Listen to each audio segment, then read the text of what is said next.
ഈശോമിശിഹായ്ക്ക് സ്തുതിയായിരിക്കട്ടെ. ഞാൻ മാണിപ്പറമ്പിലച്ചൻ.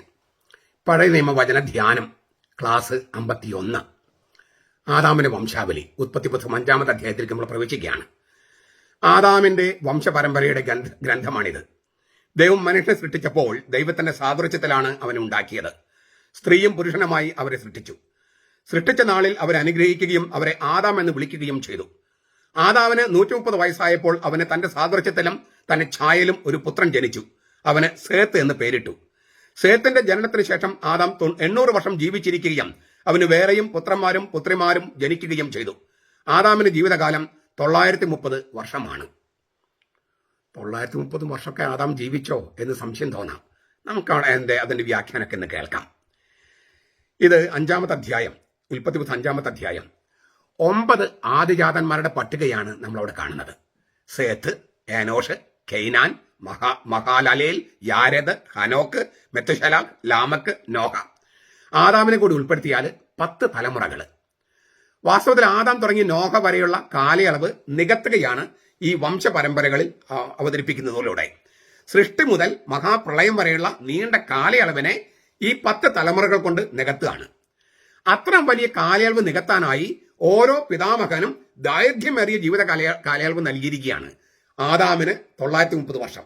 അങ്ങനെ ഓരോരുത്തർക്കും ദൈർഘ്യമേറിയ കാലയളവ്. അതായത് ആദാം മുതൽ നോഹ വരെയുള്ള ദീർഘമായ കാലയളവുണ്ട്. ആ കാലയളവ് നികത്താൻ വേണ്ടിയാണ് ഓരോരുത്തരുടെയും വയസ്സ് കൂട്ടി പറഞ്ഞിരിക്കുന്നത്. പക്ഷെ അതിന് വേറെ അർത്ഥങ്ങളുണ്ട്, നമ്മൾ കാണാൻ പോകുന്നു. ഈ 4-ാം അധ്യായത്തിലും 5-ാം അധ്യായത്തിലുമായി 3 വംശാവലികൾ കാണാം. 4-ാം അധ്യായത്തിലും 5-ാം അധ്യായത്തിലും. ഉൽപ്പത്തി 4-ാം അധ്യായത്തിൽ 4-ാം അധ്യായത്തിൽ 1-2 വാക്യങ്ങളും 17 മുതൽ 24 വരെ വാക്യങ്ങൾ നോക്കുക. 4-ാം അധ്യായത്തിൽ 25-26 നോക്കുക. പിന്നെ 5-ാമത്തെ അധ്യായം 1 മുതൽ 32 വരെ നോക്കുക. 3 വംശാവലികൾ. 2 ആദാമിന്റെ ആദ്യ സന്തതി സേത്തും 1 കായീനുമാണ്. ആദാം, കായീൻ, ഹനോക്ക്, ഇരാദ്, മെഹുയായേൽ, മെത്തുശായേൽ, ലാമക്ക്. ഇങ്ങനെ ഒരു പട്ടിക പോകുകയാണ്. ലാമക്കിന് 2 ഭാര്യമാര്, ആദായും സില്ലായും. ലാമക്കിന് ആദായിൽ ജനിച്ചവർ യാബാലും യൂബാലും, സില്ലായിൽ തൂബൽ കയ്യനും നാമായും. ഇതാണ് 7 തലമുറകളുള്ള കായിന്റെ നിര. ഈ പറഞ്ഞ പട്ടിക. Adam, Seth, Enosh, Kenan, Mahalalel, Jared, Enoch, Methuselah, Lamech, Noah. 10-ാം തലമുറയിലെ നോഹയ്ക്ക് 3 മക്കള്, ഷേം, ഹാം, യാഫത്ത്. ഇതാണ് 10 തലമുറകളുള്ള സേത്തിന്റെ നിര. അപ്പൊ നമുക്ക് തോന്നും, എന്തിനാണ് പ്രത്യക്ഷത്തിൽ വൈരുദ്ധ്യങ്ങളായ 2 തരം വംശാവലികൾ? ഒന്ന് കായന്റെ നിര, മറ്റൊന്ന് സേത്തിന്റെ നിര. അത് തൊട്ടടുത്ത് 4-ാം അധ്യായത്തിലും 5-ാം അധ്യായത്തിലും. അപ്പൊ എന്തിനാണ് പ്രത്യക്ഷത്തിൽ വൈരുദ്ധ്യമായിട്ട് തോന്നും ചെയ്യും? കുടുംബത്തിന്റെ പൈതൃകവും സിദ്ധികളും കൈമാറുന്നതിനായി മനുഷ്യർ ഒരുക്കിയൊരു സ്ഥാപനമാണ് ആദിജാതന്റെ അവകാശം. ദൈവം ആദാമിന്റെ ആദിജാതനായ കായീനെ തഴഞ്ഞ് സേത്തിനെ തെരഞ്ഞെടുക്കുന്നു. അതിലൊരു അട്ടിമറി നടത്തുകയാണ് ദൈവം. എല്ലാം സ്ഥാപനവൽക്കരിക്കുന്ന മനുഷ്യന്റെ പദ്ധതികളെ ദൈവം തകിടം മറിക്കുകയാണ്. ദൈവത്തിന്റെ വിസ്മയങ്ങൾക്ക് ഇടം കൊടുക്കാൻ മനുഷ്യൻ തയ്യാറാകണമെന്ന് പഠിപ്പിക്കുകയാണ്. അപ്പോ മനുഷ്യനുണ്ടാക്കി വെച്ച ഒരു സ്ഥാപനം, ആദിജാതന്റെ കടിഞ്ഞൂൽ പുത്രന്റെ അവകാശം എന്ന് പറഞ്ഞിട്ട് ദൈവം ഈ ആദിജാതന്മെ മാറ്റിയിട്ട് ഇളയ സന്തതിയെ തെരഞ്ഞെടുക്കുന്നു. അപ്പൊ ദൈവം മനുഷ്യനുണ്ടാക്കിയ ഈ ഒരു സ്ഥാപനവൽക്കരണത്തെ ദൈവം തകിടം മറിക്കുന്നു എന്നൊരർത്ഥമുണ്ട്. ഞാൻ പറഞ്ഞല്ലോ, പല ധ്വനികളുണ്ട്. ഞാൻ പലതും അവതരിപ്പിക്കുകയാണ്. കായന്റെ വംശപരമ്പരയും സേത്തിന്റെ വംശപരമ്പരയും തമ്മിലുള്ള വൈരുദ്ധ്യം വളരെ മനോഹരമായിട്ട് എടുത്തു കാട്ടുന്നുണ്ട് ഇവിടെ. പ്രത്യേകിച്ചും 2-ഉം 7-ഉം തലമുറകളിൽ. 2-ാം തലമുറയിൽ കായീൻ പ്രശസ്തി നിലനിർത്താനായി ഒരു നഗരം പണിയുകയും തന്റെ മകൻ ഹനോക്കിന്റെ നാമം അതിന് കൊടുക്കുകയും ചെയ്തു. നമ്മൾ കണ്ടതാണത്, ഉൽപ്പത്തി 4:17. സേത്തും അവന്റെ മകൻ ഏനോഷും സ്വന്തം മഹത്വം തേടുകയല്ല ചെയ്തത്, യാഹ്വേയുടെ നാമം വിളിച്ചപേക്ഷിക്കുകയാണ്. ഉൽപ്പത്തി 4-ാമത്തെ അധ്യായം 25-26 നമ്മൾ കഴിഞ്ഞ ക്ലാസ്സിൽ കണ്ടതാണ്. 2-ാം തലമുറയിൽ. 7-ാം തലമുറയിലും ഇതുപോലെ തന്നെയാണ്. 7-ാം തലമുറയിൽ കൊലപാതകിയും ബഹുഭാര്യത്വത്തിന് ആരംഭകനും എന്ന നിലയിൽ വീമ്പടിക്കുകയാണ് കായന്റെ വംശപരമ്പരയിലെ ലാമക്ക്. അത് നമ്മൾ കഴിഞ്ഞ ക്ലാസ്സിൽ കണ്ടു, ഉൽപ്പത്തി 4:18 മുതൽ 24 വരെ. എന്നാൽ സേത്തിന്റെ 7-ാം തലമുറയിലെ ഹനോക്ക് ദൈവത്തോടൊപ്പം നടക്കുകയും സ്വർഗത്തിലേക്ക് എടുക്കപ്പെടുകയും ചെയ്തു. ദുഷ്ടമായ തലമുറയുടെ നിരയാണ് കായീൻ ആരംഭിക്കുകയും തുറന്നു കൊണ്ടുപോവുകയും ചെയ്യുന്നത്. നീതിമാന്മാരുടെ തലമുറയ്ക്കാണ് സേത്ത് തുടക്കം കുറിക്കുന്നതും തുടർന്ന് കൊണ്ടുപോകുന്നതും. അപ്പോൾ കായിന്റെ ദുഷ്ടമായ തലമുറ, സേത്തിന്റെ നീതിമാന്മാരുടെ തലമുറ, അത് കാണിക്കാനാണ്. അപ്പോൾ അതിൽ 2ാം തലമുറ, 7ാം തലമുറ ഒക്കെ പ്രാധാന്യത്തോടെ എടുത്തു കാട്ടുകയാണ്. ഈ അടുത്ത അധ്യായത്തില്, അതായത് 6ാമത്തെ അധ്യായത്തില് മഹാപ്രളയത്തിന്റെ കഥ വർണ്ണിക്കാൻ തുടങ്ങുകയാണ്. കായിന്റെ വംശപരമ്പരയാണ് മഹാപ്രളയത്തിൽ തുടച്ചു നീക്കപ്പെടുന്നത്. നോഹയിലൂടെ സേത്തിന്റെ വംശപരമ്പര സംരക്ഷിക്കപ്പെടുകയും ചെയ്തു. കായിന്റെ ദുഷ്ടമായ തലമുറ നീക്കം ചെയ്യപ്പെട്ടു. സേത്തിന്റെ പരമ്പരയിലുള്ള നോഹയുടെ പരമ്പര സംരക്ഷിക്കപ്പെട്ടു. ഉൽപ്പത്തി 5:32, 6:9 കാണാം. മനുഷ്യവംശത്തിന്റെ ഒരു നിരയില് പാപം വർദ്ധിച്ചുകൊണ്ടിരുന്നെങ്കിലും മറ്റൊരു നിരയില് ദൈവചിന്തയുള്ള മനുഷ്യരുടെ സാന്നിധ്യവും ഉണ്ടായിരുന്നു. ദൈവം തന്റെ അനുഗ്രഹം ഈ നീതിമാന്മാരുടെ തലമുറയിലൂടെ, ദൈവചിന്തയുള്ളവരുടെ തലമുറയിലൂടെ തുടർന്നു കൊണ്ടുപോകുന്നു ലോകാവസാനം വരെ. പെട്ടെന്നൊരു ഉദാഹരണം പറഞ്ഞാല്, ഈ അബ്രാഹത്തോട് ചർച്ച ചെയ്യാൻ വേണ്ടി ദൈവം ഇറങ്ങി വരുന്നുണ്ട് സോദോം ഗൊമോറയെ നശിപ്പിക്കണമെന്ന്. അപ്പോൾ അബ്രാഹം ചോദിക്കുന്നുണ്ട്, അതങ്ങനെ ഒരു സിറ്റിയെ, ഒരു നഗരത്തെ മൊത്തം നശിപ്പിക്കുന്നത് ശരിയാണോ? അപ്പൊ ദൈവം പറയും, 50 നീതിമാന്മാരുണ്ടെങ്കിലും ഞാൻ അവിടെ നശിപ്പിക്കില്ല. അങ്ങനെ പറഞ്ഞ് ഏറ്റവും അവസാനം 10 വരെ എത്തും. 10 നീതിമാന്മാരുണ്ടെങ്കിൽ ഞാൻ ആ നഗരത്തെ നശിപ്പിക്കില്ല എന്ന് ദൈവം വാഗ്ദാനം കൊടുക്കും. അപ്പോൾ അബ്രഹാമിന്റെ ചുമതല എന്താണ്? 10 നീതിമാന്മാരെങ്കിലും ഒരു നഗരത്തിൽ ഉണ്ടാകും എന്ന് ഉറപ്പുവരുത്തുക. സൊദോം ഗൊമോരയിൽ 10 നീതിമാന്മാരെങ്കിലും ഉണ്ടെന്ന് ഉറപ്പുവരുത്തിയാൽ ആ നഗരത്തെ നശിപ്പിക്കില്ല. നമ്മുടെ ഓരോ ഇടവകയുടെയും ലക്ഷ്യം, ഓരോ രൂപതയുടെയും ലക്ഷ്യം അതാണ്. നീതിമാന്മാരുടെ കുറച്ച് പേരെങ്കിലും നീതിമാന്മാരുള്ളവരോട് വേണം. അവരെ പ്രതി എല്ലാവരെയും ദൈവം ശിക്ഷയിൽ നിന്ന് മാറ്റി നിർത്തും. അപ്പോൾ നീതിമാന്മാരുടെ പരമ്പരയിലൂടെ ദൈവം തന്നെ അനുഗ്രഹം തുടർന്നു കൊണ്ടുപോകുന്നു ലോകാവസാനം വരെ എന്നാണ് എന്റെ അർത്ഥം. ഇതാണ് പൊതുവായിട്ടും 5ാമത്തെ അധ്യായത്തെക്കുറിച്ച് പറയാനുള്ളത്. ഇനി നമുക്ക് ഇതിലത്തെ വാക്കുകൾ ചിലത് പരിശോധിക്കാം.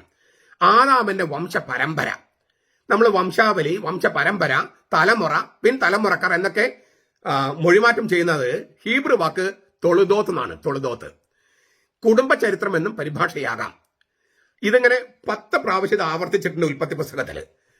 ആകാശത്തിന്റെയും ഭൂമിയുടെയും കുടുംബചരിത്രം ഉൽപ്പത്തി 2:4, ആദാമിന്റെ കുടുംബചരിത്രം ഉൽപ്പത്തി 5:1, നോഹയുടെ കുടുംബചരിത്രം 10:1.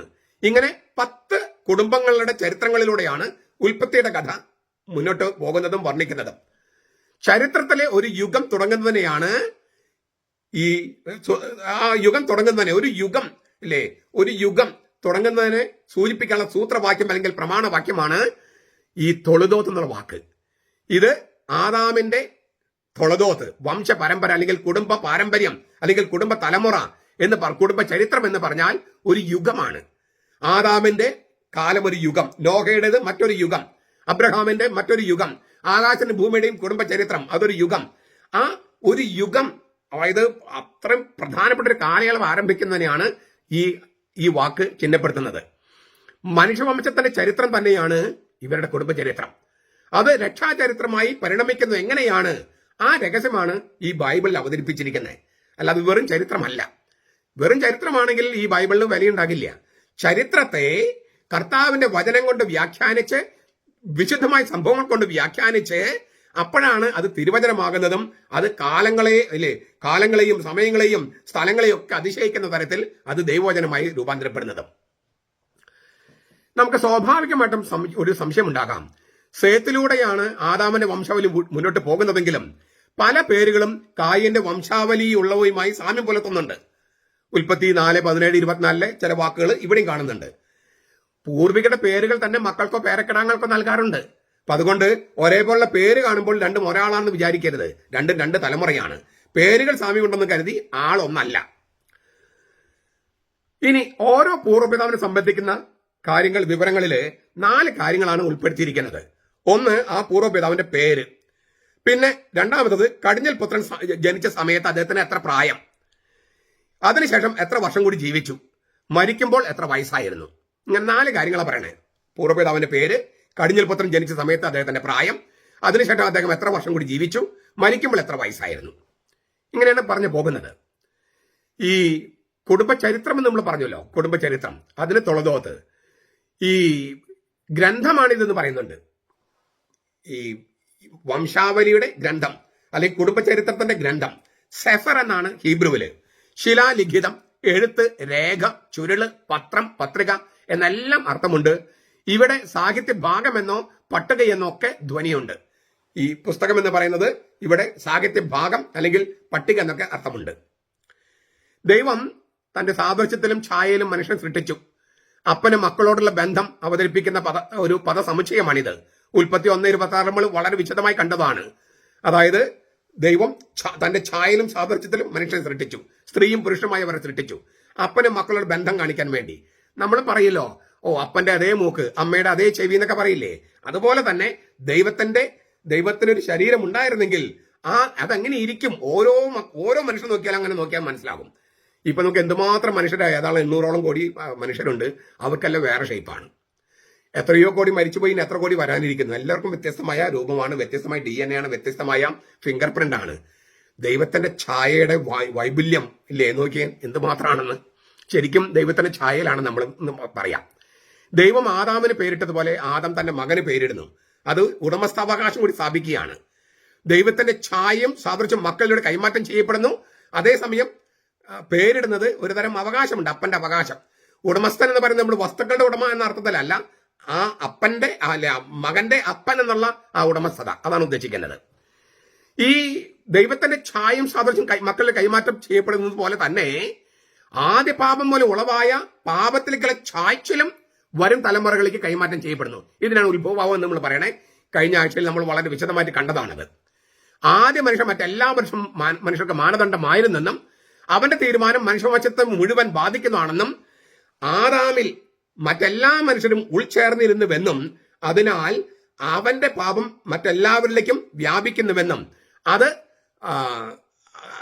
ലോകാവസാനം വരെ സംഭവിക്കുന്നു. പക്ഷേ അതിൽ നിന്ന് മുക്തി പ്രാപിക്കാൻ ഓരോരുത്തരും ജനിക്കുന്ന അതിൽ നിന്നാണ്. പക്ഷെ അതിൽ നിന്ന് മുക്തി പ്രാപിക്കാൻ യേശു എന്ന ആത്മാവിന്റെ മനുഷ്യനിലേക്ക്, സ്വർഗത്തിൽ നിന്നുള്ള മനുഷ്യനിലേക്ക് ഉൾച്ചേർക്കപ്പെടണം. അതാണ് മാമോദീസ. ഇതാണ് നമ്മൾ കണ്ടത്. അപ്പോൾ ദൈവത്തിന്റെ ഛായയും സാദൃശ്യം മക്കളിലേക്ക് കൈമാറ്റം ചെയ്യുന്നു ആദാം. പക്ഷേ പാപം വഴി അവന്റെ സ്വാഭാവിക ദൈവഛായ നിലനിന്നെങ്കിലും ധാർമ്മിക ദൈവഛായ പോയിരുന്നു, നഷ്ടപ്പെട്ടിരുന്നു. അങ്ങനെ നഷ്ടപ്പെട്ട ധാർമ്മിക ഛായ, പ്രതിച്ഛായ, അതിലാണ് മക്കൾ ജനിക്കുന്നത്. ഇതിനെയാണ് ഉത്ഭവഭാവം എന്ന് വിളിക്കുന്നത്. ആദാം മുതൽ ലോകാവസാനം വരെയുള്ള എല്ലാ മനുഷ്യരുടെയും ധിക്കാരത്തിനും അനുസരണക്കേടിനും പരിഹാരമായി കാലദേശങ്ങളുടെ മധ്യേ കുരിശ് ഉയർത്തപ്പെട്ടു. അതാണ് റോമാലേഖനം 5:17-19 പറയണേ. ആ കുരിശിലേക്ക്, കുരിശ് എന്ന് പറഞ്ഞ ആളാണ് സ്ലീവ, യേശുവിലേക്ക് ഉൾച്ചേർക്കപ്പെടുന്നതാണ് ഈ മാമോദീസ. ആദാമിനെ കുറിച്ച് പറയാണ്, അവന് വേറെയും പുത്രന്മാരും ഉണ്ടായി. ആദാമിന് അനാമികരായ ധാരാളം മക്കളുണ്ടായിരുന്നു. അനാമികർ എന്ന് വെച്ചാൽ പേരില്ലാത്തവര്. പേരുള്ളവര് കായൻ, ഹാബേല്, സേത്ത്. പേരില്ലാത്ത ഒരുപാട് പേരുണ്ടായിരുന്നു. ആദ്യമകാലത്ത് വിവാഹം സാധ്യമായത് എങ്ങനെ, ഒരു ജോഡി ദമ്പതികളിൽ നിന്ന് ലോകത്തെ എല്ലാ വംശങ്ങളും ഉത്ഭവിച്ചത് എങ്ങനെ എന്നീ കാര്യങ്ങളൊക്കെ ബൈബിൾ പഠിപ്പിക്കുകയാണ്. നമ്മൾ കഴിഞ്ഞ ക്ലാസ്സിൽ, ഇതിനു മുമ്പ് ഒരു ക്ലാസ്സിൽ കണ്ടതാണ്. അതായത് ഒരു സ്ത്രീയിൽ നിന്ന് തന്നെ ആയിരിക്കണം മനുഷ്യവംശം മുഴുവൻ ഉണ്ടായതെന്നുള്ള ഒരു തിയറി ശാസ്ത്രത്തിലുണ്ട്. അതൊക്കെ നമ്മൾ ആ ക്ലാസ്സിൽ കണ്ടതാണ്. അപ്പൊ ഇതിലേക്ക് പോകുന്നില്ല. ആദ്യ ദമ്പതികൾക്ക് ധാരാളം മക്കളുണ്ടായി എന്ന സത്യം നമ്മൾ മനസ്സിലാക്കേണ്ടത് ലോകത്തെ എല്ലാ വംശങ്ങളും എങ്ങനെ ഉത്ഭവിച്ചു, എങ്ങനെയാണ് ആദ്യമകാലത്ത് വിവാഹം സാധ്യമായത്, ഇതെല്ലാം ഈ ഒറ്റ വാക്കുകൊണ്ട് പഠിപ്പിക്കുകയാണ്. ഇനിയാണ് പ്രധാനപ്പെട്ട ഒരു വിഷമമുള്ള ഒരു വചനം. 930 വർഷം ജീവിച്ചു. 930 വർഷം. മഹാപ്രളയത്തിന് മുമ്പത്തെ കാലയളവിന്റെ സവിശേഷതയെ വിവക്ഷിക്കുന്ന ലാമക്ക് 777 വർഷങ്ങൾ, ഉൽപ്പത്തി 5:31. മെത്തുശലഹ് 967 വർഷങ്ങൾ, ഉൽപ്പത്തി 5:27. അതിന് രണ്ടിന്റെ ഇടയിലാണ് ആദാമിന്റെ ആയുഷ്കാലം 930. 777 ലാമക്കിന്റെ, മെത്തുശലഹ് 967. ഇതിന് രണ്ടിനിടയിൽ ആദാമിന്റെ ആയുഷ്കാലം 930. 1000 വർഷങ്ങൾ ഒരു ദിവസം പോലെയാണ് ദൈവത്തിന്. സങ്കീർത്തനം 94.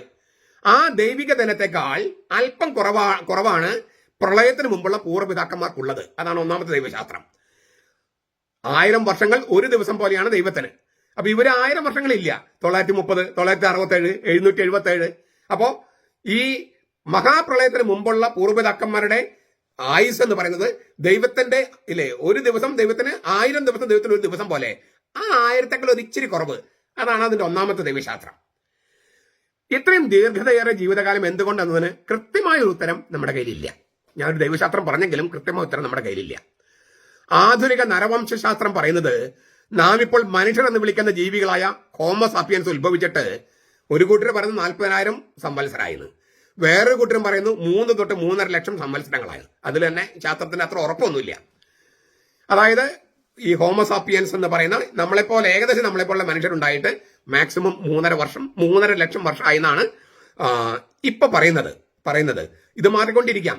40,000 പറഞ്ഞു, ഇപ്പൊ പറയുന്നു 3.5 ലക്ഷം എന്ന് പറയുന്നു. ഇപ്പോഴും പുതിയ കണ്ടുപിടുത്തങ്ങൾ വരുമ്പോൾ ഇത് അഭിപ്രായം മാറ്റിക്കൊണ്ടിരിക്കും ശാസ്ത്രം. ചരിത്രാതീത ചരിത്രത്തിൽ ആളുകൾ ജീവിച്ചിരുന്നത് വളരെ ചെറിയൊരു കാലയളവാണെന്നും കാലം പുരോഗമിച്ചപ്പോഴാണ് ആയുസിന്റെ ദൈർഘ്യം വർദ്ധിച്ചതെന്നുമാണ് ഭൗതിക ശാസ്ത്രത്തിന്റെ നിഗമനം. അതായത് പണ്ട് 50 വർഷമായിരുന്നു, ഇപ്പൊ അത് 67 70 എന്നൊക്കെ പറയുമല്ലോ. അപ്പം നമ്മൾ മുന്നോട്ട് പോകുന്തോറുമാണ് നമ്മുടെ ആയുർദൈർഘ്യം കൂടുന്നതെന്നാണ് ഭൗതിക ശാസ്ത്രം പറയണേ. പക്ഷെ ബൈബിളും പൗരസ്ത്യ സാഹിത്യങ്ങളും നേർ വിപരീതമാണ് ആവിഷ്കരിക്കണേ. ദീർഘതയേറിയ ആയുഷ്കാലമാണ് മഹാപ്രളയത്തിന് മുമ്പ് മനുഷ്യർക്ക് ഉണ്ടായിരുന്നത്. മഹാപ്രളയത്തിന് മുമ്പ് ജീവിച്ച 10 രാജാക്കന്മാരുടെ വംശാവലി സുമേരിയൻ രാജാക്കന്മാരുടെ പട്ടികയുണ്ട്. ആ രേഖയില് അലുലിം എന്ന രാജാവ് 28,900 വർഷം, അലർഗർ എന്ന പേരുള്ള രാജാവ് 36,000 സംവത്സരം രാജ്യം ഭരിച്ചതായിട്ടൊക്കെ രേഖപ്പെടുത്തിയിട്ടുണ്ട്. ഇതൊക്കെ നമുക്ക് പറയാം അതിശയോക്തിയാണ്, അത്യുക്തിയാണെന്നൊക്കെ പറയാം. പക്ഷെ അതേസമയം ഈ ശാസ്ത്രത്തിനും കൃത്യമായിട്ട് കാര്യങ്ങളൊന്നും കണ്ടെത്താൻ കഴിഞ്ഞിട്ടില്ല. അപ്പൊ ഇത്തരത്തിലുള്ള ഈ ജീവിത രീതി അവതരിപ്പിക്കാൻ അല്ലെങ്കിൽ അതിന് വിശദീകരണം നൽകാൻ പല സമീപന രീതികളുണ്ട്. ഞാനൊരു 4-5 സമീപന രീതികൾ പറയാം. ഒന്ന്, ചിലർ ഈ കാലയളവിനെ മുഖവിലേക്ക് എടുക്കുന്നു. ആദാം 930, സേത്ത് 912, ഏനോഷ് 905, കെയ്നാൻ 910, മഹലിൽ 895, യാരദ് 962, ഹാനോക്ക് 365, മെത്തുശലക 969, ലാമക്ക് 777 എന്നിങ്ങനെ വർഷങ്ങൾ തന്നെ ജീവിച്ചു എന്നാണ് ചിലര് അക്ഷരാർത്ഥത്തില്. ഇങ്ങനെ കണക്ക് കൂട്ടിയാൽ ആദാം ജീവിച്ചിരുന്നത് അബ്രഹാം ജനിക്കുന്നതിന് ഏകദേശം 2000 വർഷങ്ങൾക്ക് അപ്പുറമാണെന്നും മനുഷ്യവംശത്തിന് ആകെ 600 വർഷത്തെ പഴക്ക ഉള്ളമേ ഉള്ളൂ എന്നും വരും. അതായത് ആദാം ജീവിച്ചിരുന്നത് അബ്രഹാം ജീവിക്കുന്നതിന് 2000 വർഷങ്ങൾക്ക് മുമ്പ്.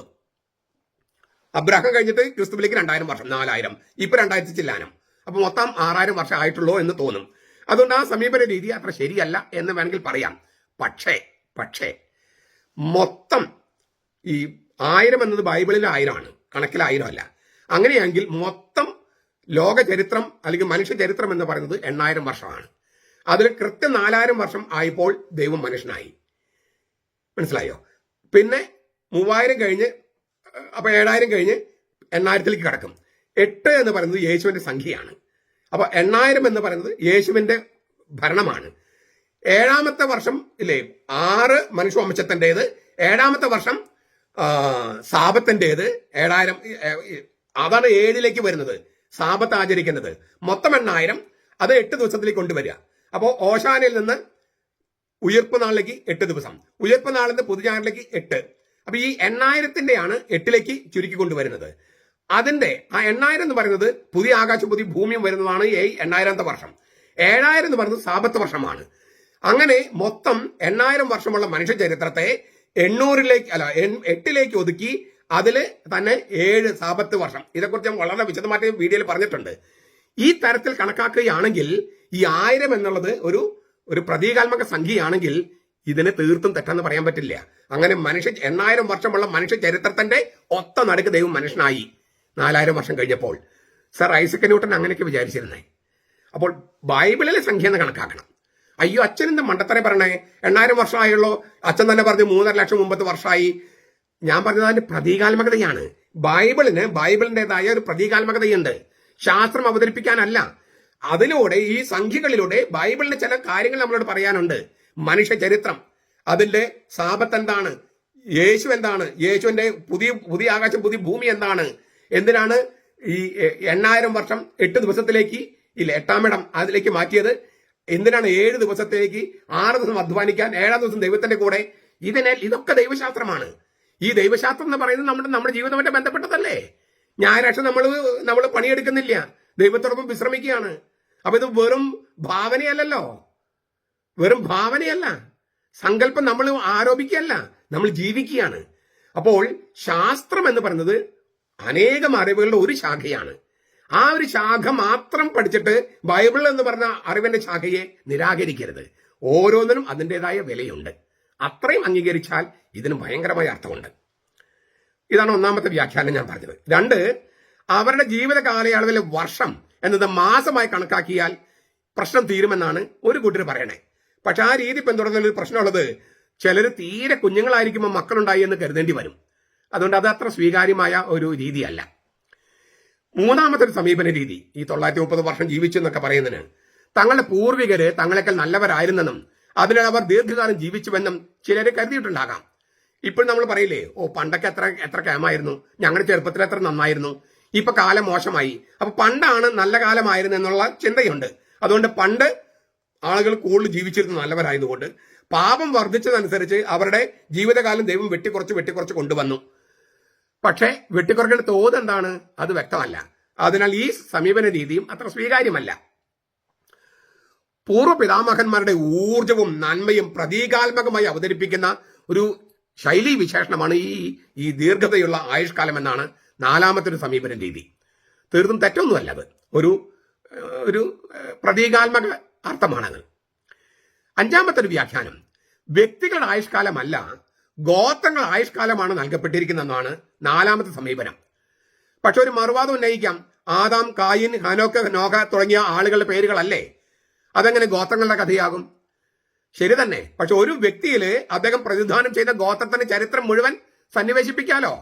ഒരാളുടെ കഥ എഴുതുമ്പോൾ അയാളുടെ മാതാപിതാക്കളുടെയും മക്കളുടെയും ചിലപ്പോൾ ബന്ധുക്കളുടെയും കഥകളൊക്കെ ഉൾച്ചേർക്കില്ലേ? അപ്പോൾ ഒരാളിൽ അനേകം പേരുടെ കഥകളുണ്ടാകും. അപ്പോൾ അയാളുടെ ആയുഷ്കാലം കൂട്ടുകയാണ്. ഇപ്പൊ എന്റെ കഥ പറയാന്ന് വിചാരിക്കുക, ഞാനിങ്ങനെ സ്വർഗത്തിൽ നിന്ന് ഇറങ്ങി വീണതല്ലോ. അപ്പൻ, അമ്മ, പിന്നെ അപ്പന്റെ മാതാപിതാക്കള്, അമ്മയുടെ മാതാപിതാക്കള്, എന്റെ സിബ്ലിങ്സ്, ഇങ്ങനെ അവരുടെ എല്ലാം കഥ പറഞ്ഞു വരണ്ടേ? അങ്ങനെ പോകുമ്പോൾ ചിലപ്പോൾ തോമസ് ലീഗിലേക്ക് എത്താം, തോമസ് ലീഗ പറഞ്ഞു വരുമ്പോൾ യേശു ക്രിസ്തുവിലേക്ക് എത്താം. അങ്ങനെയൊക്കെ പറയാലോ. എങ്ങനെയാണ് ക്രിസ്ത്യാനികളായ കഥ പറയുക? ഇപ്പൊ ഞങ്ങളുടെ കുടുംബത്തിന് ഏകദേശം ഒരു 300 വർഷത്തിന് മേലെ ചില രേഖകളുണ്ട് ഞങ്ങളുടെ കുടുംബം നിലനിന്നു എന്നുള്ളതിന്. 300 മേലെ, 360 മറ്റോ വർഷം പള്ളിയിലെ രേഖകൾ വെച്ചിട്ട് ഞാൻ പറയണേ. അപ്പോൾ ആ രേഖകളൊക്കെ വെച്ച് വരുമ്പോൾ എന്റെ കഥ എഴുതുകയാണെങ്കിൽ ഞങ്ങൾ 9 മക്കളാണ്. അപ്പൊ ഈ 9 മക്കളുമായിട്ട് ബന്ധപ്പെട്ട എന്റെ ജീവിതവുമായിട്ട് ബന്ധപ്പെട്ട് വരുമ്പോൾ ഞാൻ ഇത്രയും പേരിലൂടെ ജീവിച്ചു എന്നുള്ള മട്ടിൽ അവതരിപ്പിക്കാം. അപ്പോൾ ഞാൻ പ്രതിനിധാനം ചെയ്യുന്ന ഗോത്രം, അല്ലെങ്കിൽ ഞാൻ പ്രതിനിധാനം ചെയ്യുന്ന തറവാട്, അതിന്റെ കഥയാണ് ഒരാളിൽ ആ തറവാടിനെ മുഴുവൻ, ഒരാളിൽ ആ ഗോത്രത്തെ മുഴുവൻ സന്നിവേശിപ്പിച്ചിരിക്കുന്നു എന്നുള്ളതാണ് മറ്റൊരു വാദം. അത് കുറെ കൂടി സ്വീകാര്യമാണ്. എങ്കിലും ഏറ്റവും സ്വീകാര്യമായ സമീപന രീതി, മനുഷ്യവംശത്തിന് വളരെയേറെ പൗരാണികതയുണ്ട്. സൃഷ്ടി മുതൽ പൂർവ്വപിതാവായ അബ്രാഹാം വരെയുള്ള മനുഷ്യവംശത്തിന്റെ നീണ്ട കാലയളവ് സൂചിപ്പിക്കാനായി വംശാവലി പട്ടികയിലെ ആളുകൾ ആയുസിന് ദീർഘത കൽപ്പിച്ചിരിക്കുക. അത് സാഹിത്യത്തിലൊരു കഥാകഥന രീതിയാണ്. അത് തീർച്ചയായിട്ടും പ്രതീകാത്മക ഭാഷയാണ്. ആശ്ചര്യമായി കണക്ക് കൂട്ടുന്ന സംഗതിയല്ല. നീണ്ട കാലം കടന്നുപോയി എന്നാണ് അതിനർത്ഥം. അതായത് ആദാം മുതൽ അബ്രാഹാം വരെയുള്ള വളരെ നീണ്ടൊരു കാലയളവുണ്ട്. പക്ഷെ നമുക്ക് കുറച്ച് പേരുടെ പേരറിയുള്ളൂ. ഇപ്പൊ ഉദാഹരണത്തിന്, നിന്റെ അപ്പന്റെ പേരെന്താ പറഞ്ഞു, അപ്പന്റെ പേരെന്താ പറഞ്ഞു, ഗ്രാൻഡ് ഫാദറിന്റെ പേര് അതും ചിലപ്പോൾ പറയാൻ പറ്റും. ഗ്രേറ്റ് ഗ്രാൻഡ് ഫാദർ, അതറിഞ്ഞുകൂടാ. അപ്പോ നമ്മളോട് തന്നെ ചോദിച്ചാൽ ഒരു 4 തലമുറ അല്ലെങ്കിൽ 5 തലമുറ കഴിഞ്ഞാൽ അതിനപ്പുറത്ത് പുറകോട്ട് പക്കം കറഞ്ഞുകൂടാ. പക്ഷെ നമ്മൾ കേട്ടിട്ടുണ്ട്, നമ്മുടെ തലമുറ ഈ തോമാസിക മാമോശം മുക്കിയിട്ട് അവിടെ നിന്ന് പകലമറ്റം വീട്ടിൽ നിന്ന് അങ്ങോട്ട് മാറിപ്പോയി, ഇങ്ങോട്ട് മാറിപ്പോയി, അങ്ങനെ വന്നതാണ്, ഇങ്ങനെ വന്നതാണ്. അപ്പൊ നമ്മുടെ കഥ എഴുതുമ്പോൾ തോമാസിലേക്ക് എത്താനായിട്ട് ചില ആളുകൾ വായസങ്ങ് നീട്ടും. എന്ന് വെച്ചാൽ നീണ്ട കാലം നീണ്ടുപോയതാണ് മനസ്സിലാക്കേണ്ടത്. അയാൾ അത്ര കൊല്ലം ജീവിച്ചെന്നല്ല. ഇങ്ങനെ പല തരത്തിൽ ആണ് ഇതിന്റെ സമീപന രീതി. നമുക്ക് മുഴുവൻ ഏതാണ് നമുക്ക് സ്വീകരിക്കേണ്ടതെന്ന് നിങ്ങൾ ഓരോരുത്തരും തീരുമാനിക്കുക. ഒരു കാര്യം ഓർക്കുക, സന്ദേശത്തിൽ യാതൊരു തെറ്റുമില്ല. 930 വർഷം ജീവിച്ചെന്ന് പറഞ്ഞിട്ട് അങ്ങനെ ജീവിച്ചിട്ടില്ലെന്ന് തെളിയിച്ചാൽ ഇത് ബൈബിൾ തെറ്റാണ് എന്നൊന്നും പറഞ്ഞു വരരുത്. ബൈബിളിൽ ശാസ്ത്രമല്ല ഉള്ളത്. ചില സന്ദേശങ്ങൾ, ചില സത്യങ്ങൾ അവതരിപ്പിക്കാനുള്ള ഭാഷയാണ്. അത് വചനമാണ്, ശാസ്ത്രമല്ല. എന്ന് വിചാരിച്ച് ശാസ്ത്രത്തിന് തീരെ വിരുദ്ധമൊന്നുമല്ല. പക്ഷെ ശാസ്ത്രം പഠിപ്പിക്കാനല്ല ബൈബിൾ എഴുതിയിരിക്കുന്നത്. അത് ഓർത്തുകൊണ്ട് ഇത് വചനമാണെന്നും അതിലൊരു സന്ദേശമാണ്, ദൈവം നമുക്ക് ചില സന്ദേശങ്ങൾ നൽകുകയാണെന്നും ആ സന്ദേശത്തിൽ യാതൊരു തെറ്റുമില്ലെന്നും ഉറപ്പിച്ച് പറയാം.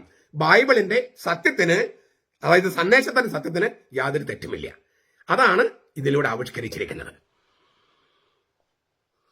നമുക്കിതിൽ എന്തുമാത്രം ഞാൻ പറഞ്ഞ ഓരോ പോയിന്റുകളും നമുക്ക് ദൈവശാസ്ത്രപരമായിട്ട് നമുക്ക് വികസിപ്പിക്കാം. നമ്മുടെ ആധ്യാത്മികതയെയും നമ്മുടെ ജീവിതത്തെയൊക്കെ ബാധിക്കുന്ന സംഗതികളാണ് എഴുതി വച്ചിരിക്കുന്നത്. ഈ കായിന്റെ ദുഷ്ടതലമുറ, സേത്തിന്റെ നല്ല തലമുറ, നന്നായിട്ട് ജീവിച്ച തലമുറ, മക്കള്, മക്കള് ജനിച്ചു കഴിഞ്ഞിട്ട് എത്ര നാൾ ജീവിച്ചു, ഇതൊക്കെ നമ്മുടെ കുടുംബവുമായിട്ടൊക്കെ ബന്ധപ്പെട്ടതാണ്. അപ്പൊ എല്ലാ കാര്യങ്ങളും നമ്മുടെ കുടുംബവുമായിട്ടും ജീവിതവുമായിട്ടും വിശ്വാസമായിട്ടും സഭയുമായിട്ട് ബന്ധപ്പെട്ട കാര്യങ്ങളാണ്. പല പ്രാവശ്യം ധ്യാനിക്കുക, കേൾക്കുക, ധ്യാനിക്കുക. എന്നിട്ട് നിങ്ങളുടേതായ ചില സംഭാവനകൾ, ഈ വചനം വ്യാഖ്യാനിച്ചിട്ട് സംഭാവനകൾ അതെല്ലാം കുറിച്ച് വെക്കുക, നിങ്ങൾ മക്കൾക്ക് പറഞ്ഞു കൊടുക്കുക. ഈ ബൈബിളെല്ലാം നിങ്ങൾ മക്കൾക്ക് പറഞ്ഞു കൊടുക്കുക. അങ്ങനെ വചനത്തിൽ ജീവിച്ച് വചനം പങ്കുവെച്ച് അങ്ങനെ എല്ലാവരും ഈ വചനത്തിലേക്ക് വരുന്ന ഒരു ദിവസത്തിന് വേണ്ടി സ്വപ്നം കാണുക.